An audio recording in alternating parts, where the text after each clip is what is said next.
Refraction, total internal reflection, इन दोनों phenomena पर based एक कॉन्सेप्चुअल क्वेश्चन देखिए। एक ग्लास का प्रिज्म है, एक एंगल 90 डिग्री है, बाकी दोनों एंगल 60 और 30 डिग्री है।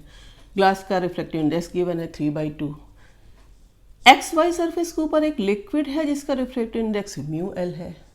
एक्स जेड सरफेस पर एक इंसिडेंट रे है जो नॉर्मली इंसिडेंट होती है। अब बताना यह है कि total internal reflection X Y surface से हो उसके लिए म्यू एल कितना होना चाहिए। 4 ऑप्शन है, कौन सा ऑप्शन सेलेक्ट करेंगे। अब क्वेश्चन लगाएंगे कैसे, स्नेल्स लॉ से और कंडीशन फॉर TIR से। स्नेल्स लॉ में भी क्रिटिकल एंगल के लिए स्नेल्स लॉ क्या बन जाएगा, बस इन 3 बातों का यूज़ करेंगे। सबसे पहले तो डायग्राम देखेंगे। Incident ray x Z surface के परपेंडिकुलर आ रही है तो नॉर्मल इंसिडेंट रे डेविएट नहीं होगी, वो सीधे दूसरे मीडियम में भी चलती चली जाएगी, वो पॉइंट M पर आ गई।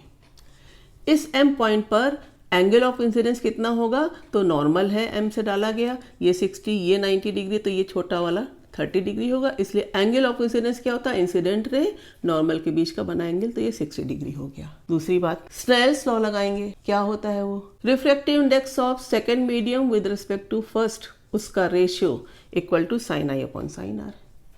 इस लॉ में सेकेंड मीडियम म्यू एल हो गया, फर्स्ट मीडियम म्यू जी हो गया, तो mu L upon mu G equal to sin I upon sin R।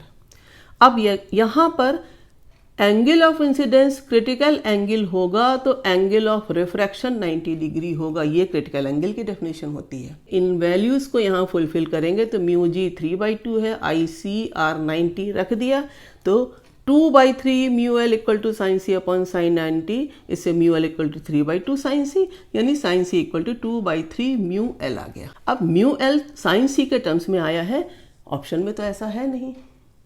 Option में पूछा जा रहा है कि एक्स वाई सरफेस से TIR हो तब म्यू एल की क्या कंडीशन होगी। क्या होती है कंडीशन TIR की, जब angle of incidence greater than critical angle हो। जो वर्ड्स में कह रहे हो वही यहाँ मैथमेटिकली लिख लिया, angle of incidence greater than critical angle होना चाहिए।